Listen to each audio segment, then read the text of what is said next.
Question. Sir, kumusta? Ha? Okay lang. Okay lang. Okay lang. Okay lang. Kasama daw po kayo sa 15 na pumirma in support of Senate President Escudero. Yes, even though my signature was already insignificant, lumapit sila sa akin after the battle has been won. Meron na silang 14 na perma. So, pumunta sa akin nagtatago pa nga ako doon sa opisina ni Senator Tolentino eh. Pero nalocate nila ako na pumunta doon. Kinausap ako.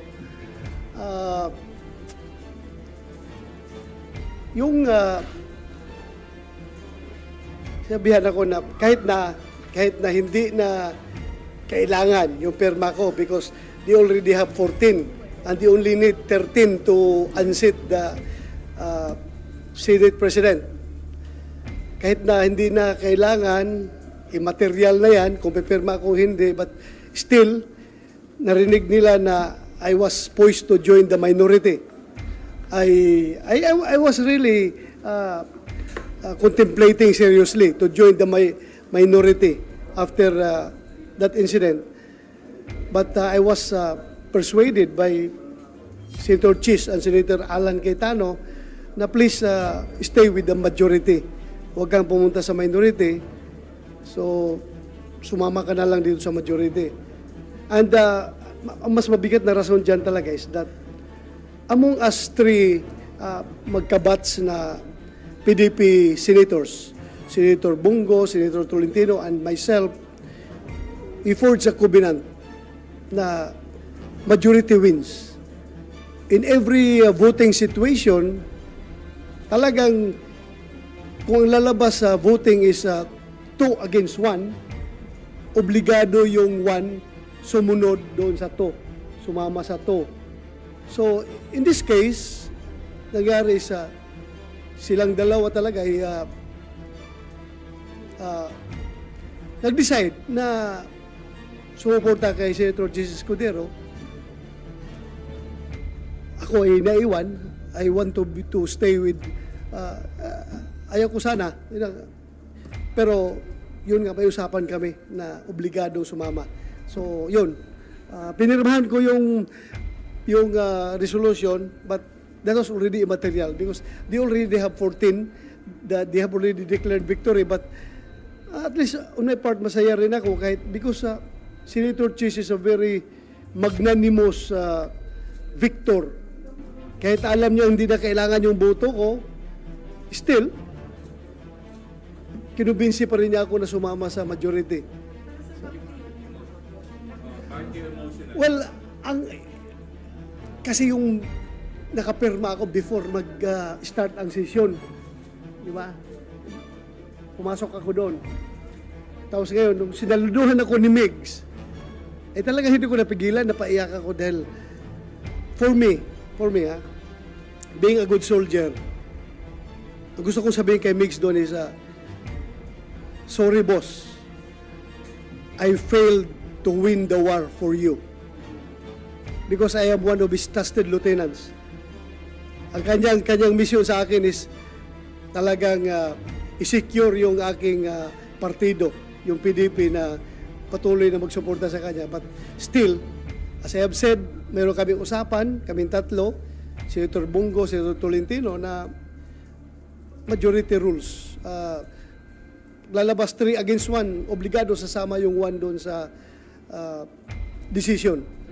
So, at hindi ko, yung bang, as I've said, feeling ko,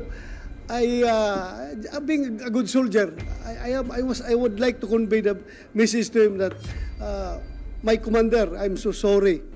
We lost the war. I failed to win the war for you. Ha? Yes, kaya ako napaiyak dahil nga hindi naman sasama ng loob, parang walang nahiya ako sa kanya dahil hindi ko napanalo yung gira para sa kanya. Pero ba't hindi niyo po sinabi kay Sen. Gigs before started the session na sumama kayo doon sa Senate? Well, in fact, andun kami sa opisina ni Migs before yung before mag-start, nung pumasok si Senator Chis at si Senator Alan, sabi ko, exit ako kasi baka maipit ako. Sibat ako doon sa isang pintuan, di ba? Dalawang pintuan doon, may isang papasok, isang palabas. Pagpasok nila, sumibat ako to, labas. Labas ako, hindi na kami napag-abot. Pumunta ako kay Senator Tolentino and Senator Bungo na sana sabihin ko, baka pwede ba niyo makonsider yung kaya kanyo matanggap if I'm going to renege on our usapan. Pero sabi ko, mapahiya ako doon sa dalawang kasamahan ko. Kung pwede ba na mag-join na lang ako sa minority. Yan ang gusto kong sabihin doon sa kanila. But they persuaded me na huwag ka nang pumunta sa minority. Majority ka. Pumasok, sumunod yung sila si Senator Chis at Senator Alan, pumunta doon. Sabi na ako, kahit na panalo na kami, panalo na, kumbaga, insignificant na yung aking perma doon. Still, very magnanimo sila to offer for me to join the majority. Sabi na, huwag ka na umalis sa majority. Kasi I was really contemplating on joining the minority.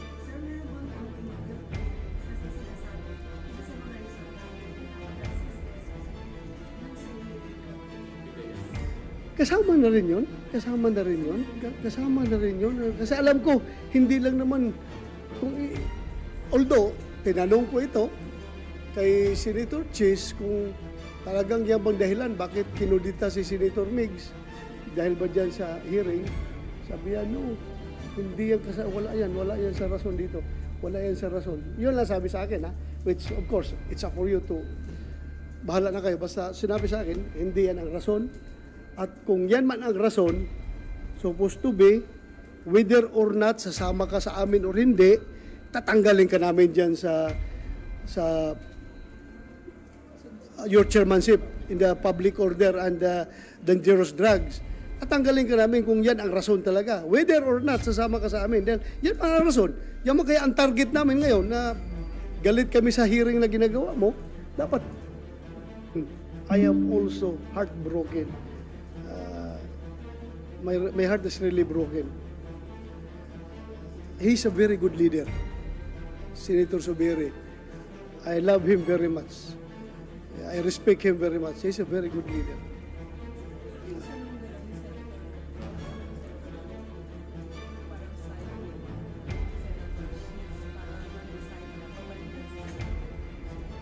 Well, siguro mas maganda sila lang tanungin nyo because they have their own reason. Anong pinag-usapan niyo? Ha? Pinag-usapan. They have their own reason. They have their own reason. They have their own reason. Wala namang value na yung vote mo. Oo. Sumama ako kasi yun nga, may usapan kami na majority rules. Kung saan pipirma yung dalawa, obligado yung ayaw na isa, sumama. Pero sir, di ba Usapan ang namin. loyalty natin should be sa country and then bago yung kung sino man sa country. Well, what country are you talking about? I am being disloyal to this country by voting Chis Escudero? No, sir. What Oh. I'm referring to is you are committed sa dalawa. Yes. When it comes to yung issue na ng country, and you're holding dun sa... Well, kung country is above self, above party, and above party mates, what country are you talking about? Nasisira bang country dito sa decision ko? Hindi, what I mean is, sa Oh. mag-e-end yung commitment mo sa kanila when the country is... Yes, automatic yun. Pero dito naman, hindi naman at stake ang kinabukasan ng bansa dito. This is mere changing of the guards. Bakit ba mapapahamak bang bansa kung si Senator Chis ang magiging Senate President?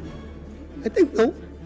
Di ba? Why were you contemplating sa nalilipat sa minority? Dahil nga, hindi na si Migs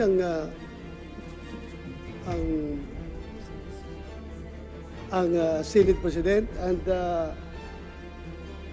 yun nga, sinasabi nila na ako ang tinatarget dahil sa aking hearing, so maybe pumunta lang ako sa minority nito kung talaga ako ang target nila. But it was explained to me properly by Senator Chis na kung ikaw ang target, sasama ka man sa amin o hindi, or hindi ka na namin kausapin, ngayon panalo na kami, 14 na kami, mayroon kami 14 votes. Bakit ka pa namin imbitahan na sumali sa majority kung ikaw ang dahilan? Bakit na nagpalitan ng liderato sa Senado? Di ba? In-explain mo sa akin properly na hindi ikaw ang dahilan. It's not you. Ha? Tuloy pa rin. Tuloy pa rin. Pag nakondisyon na si Kumar, nasa kondisyon na pag makalabas sa ospital. Keeping the chairmanship. Ha? Well, pag-usapan pa namin is kasi ang movement nung isa, si Senator Jinggoy, ang sa kabila naman ako. Pag-usapan namin yan, dahil magbe-break na mahaba ang break ng Senado, kawawa naman makakulong yan dyan sa baba.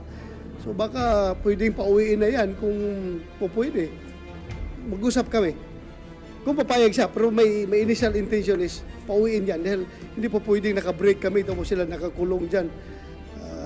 Hindi maganda. Pwede mo yung sayo o pwede yung kanya.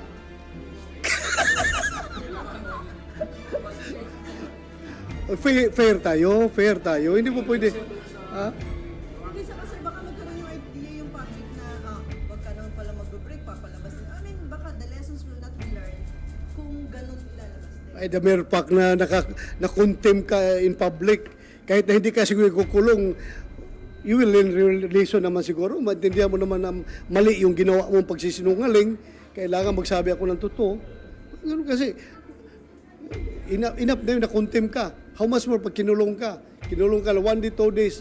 Pag kinulong ka, gusto mo pa buong break ng Senado, nakakulong, kawawa naman yung mga tao na yan. So, may promise sa iyo si Senator Chis to stay as chairman of the committee. Yes, kahit na hindi pa ako pumirma. Kahit na hindi pa ako pumirma nung papel na yon, sinabihan ako na hindi ka namin tatanggalin dyan. Kahit na hindi pa ako pumirma ng resolution. Kasi nga, ako na lang is in order to be officially joining the majority, I have to sign the resolution kahit na immaterial na yun dahil meron silang 14 votes. Kung tutusin nga, pag panalo na ng 14 votes, kahit na 13 pa lang, pagkakuha ng 13 votes, we don't need your vote. Panalo na kami. Sino ka na papansinin namin? Sino ka na kukumbinsihin namin dito? But at least they are very magnanimous in victory. At nilapitan tayo at kinausap. Yes. They earn my respect. Dahil mabait sila. Kahit papaano, pinuntahan ako. Kahit na alam, panalo na sila. Yes. May mga umuugot pa ng mga puwa. Ito po ba yung talagang yung nag-real na yung nag-upload sa iyo? Yung nagsabi sa iyo? Merong tumatawag.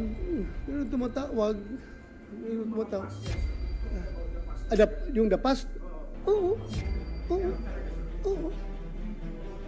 And you cannot be successful in a coup d'etat if you don't have the votes. So you have to convince everyone. Kasi mahalaga ang bawat boto na isang senador. So tawagan mo talaga sila. Oo. Kasamahan ko lang. Kasamahan ko. Ha? I don't know kung merong mas matapang sa kanila na tawagan ako. After nila ako babastusin dyan sa mga press con nila, tapos tawagan ninyo ako, ganun, baka kayo naka-small sa akin. Di ba? Wala tumawag. Malaking lang. Ano? Oh.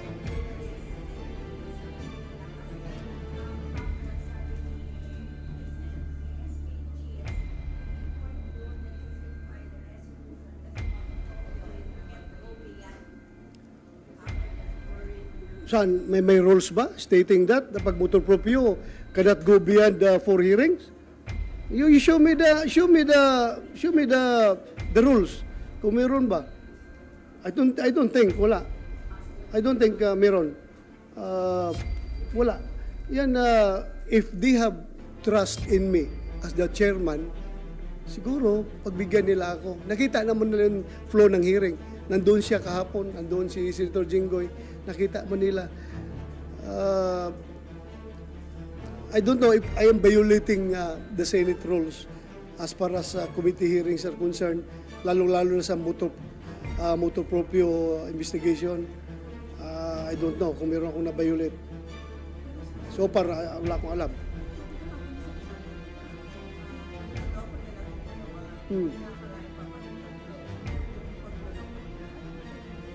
Tell it to the Marines. Kahit kayo, naniwala kayo? Kalukuhan lang yung pagsasalita niya doon? Naniwala ba kayo? O, kaya nga, nanonood ba ka sa video? Kung ano yung take nyo, yun rin ang take ko. O, kung naluloko siya. Sa paniwala mo, totoo yung sinasabi. Ano pa? Yung sinasabi niya doon. Kaya nga kinuntem ko kahapon dahil halatang niluloko kami. Pero sir, may tao nasa likod ng Ha? may tao. I don't know kung sinong tao. Sabi niyang May sabi mo niya, may Kumar siyang sinasabi, di ba? James Kumar. So, yun yung kinukot niya na source na kanyang, kaya siya nagsasalita ng ganun. Last na si James Kumar. Baka mamaya pag may sinabi na naman si Morales, sinabi na ako sino patawag sila. Wala na. Si James Kumar. Titingnan natin si James Kumar. Pag nagsabi si James Kumar, yes, I am instructed by Lam to talk to these people, then, pwede siguro. Pwede. May denial ba siya gahapon? Gusto nga niya i-clear ang name, pero I stop him from doing so because he is in sick bed. Kung may mangyari dyan sa kanya, makukonsensya naman ako.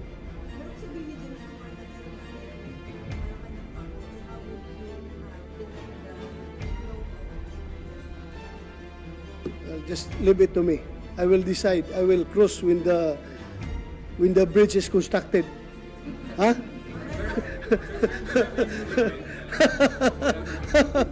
you have any regret sa decision niyo kahapon Saan? na sumama doon sa grupo ni Cheese and then akala ni SP state lawyer? Oh, wala akong regrets because I've been praying every night at kahapon bago ako umalis sa bahay, kasama ko yung asawa ko, mga anak ko at mga apo ko, nag-pray kami bago ko bumiyahe dito papunta sa Senado na sana i-guide ako ni Lord sa lahat ng mga decision making na gagawin ko. So, no regret on my part. I told the Lord, come, Holy Spirit, please guide me. So, I hope I was guided. Ewan, mahirap lang kung hindi nakinig si Lord, no? Hindi ako ginaid. Pero I'm sure nakikinig si Lord sa akin. Sabi ko, come Holy Spirit, please guide me, Lord. Well, mananatili pa rin yan. Personally, kaibigan kami. Kahit na anong mangyari siguro, mataas pa rin respeto ko sa kanya. I love him as a friend. Napakagaling niya na Senate President. Siya lang, as far as I know, 5 years pa lang ako senador. Siya lang ang Senate President na mahal ang lahat ng empleyado ng Senado. That's all I can say. Kaya ako napaiyak hapon nung sinaluduhan niya ako dahil nga, sabi ko sa kanya, Mr. President, sorry, I failed to win the war for you. Sorry. Senator, gano'n po ba hirap sa inyo? Was it a right decision na iiwanan niyo si SP? It's no longer hard for me because the battle has been won. Panalo na yung kabila. Wala na kung ako ang naging number 13, wala na, ayaw. Siguro may guilt on my part, pero wala na, yung material yun, number 15 na ako number 15. Ha?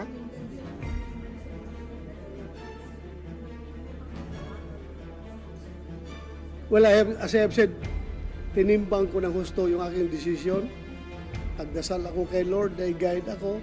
At yun ang naging decision ko na I would not let my party mates down dahil may usapan kami from the very beginning na in every voting situation, dapat majority rules. Kung Kung yun nga, 2 against 1, yung 1 should go with the 2. So yun ang aming usapan.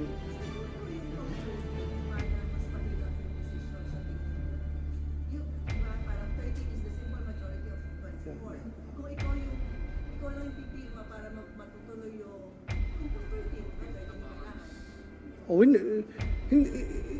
hindi ako maharap kay Migs. Hindi, wala akong mukha sa kanya. I was fighting tooth and nail na hindi siya ma-remove. I've been convincing my party mates, but still, I respect their decision. May decision silang sarili. Yes.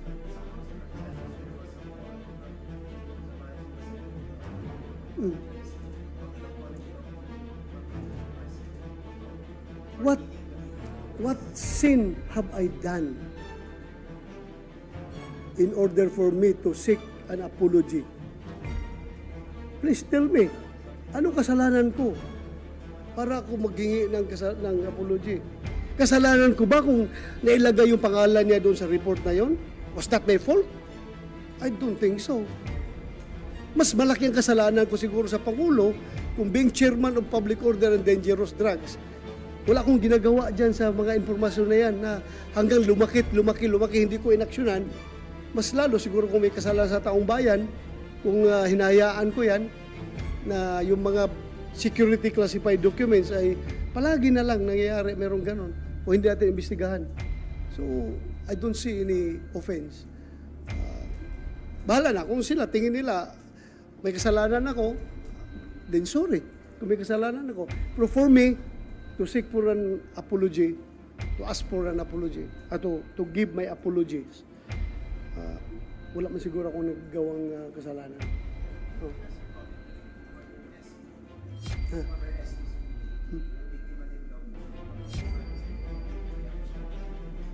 Break.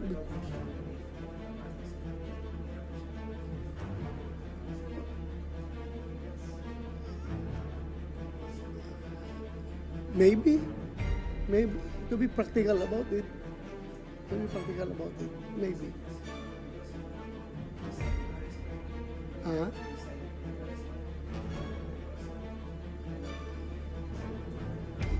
Maybe, but I don't have personal knowledge. Ako hanggang deduction, induction, conclusion, yun lang yung sa akin. Personal ko lang. Wala akong personal knowledge talaga. Feelings ko lang. Personal feelings. No personal knowledge. Personal feelings.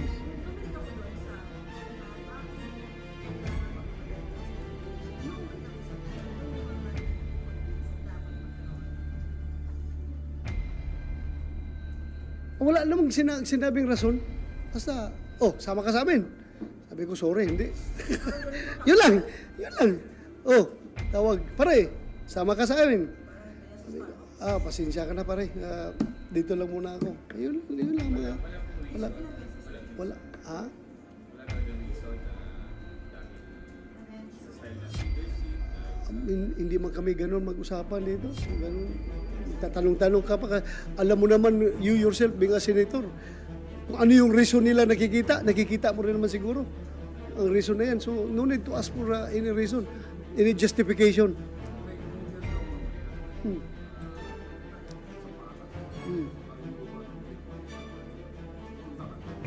Invited mo daw lahat ng senador. Hindi ko lang alam. Hindi ko na-date yung asawa ko kahapon. Anniversary namin kahapon eh. Dahil sa hearing, hindi ko na-date. So, baka i-dinner ko yung misis ko ngayong gabi.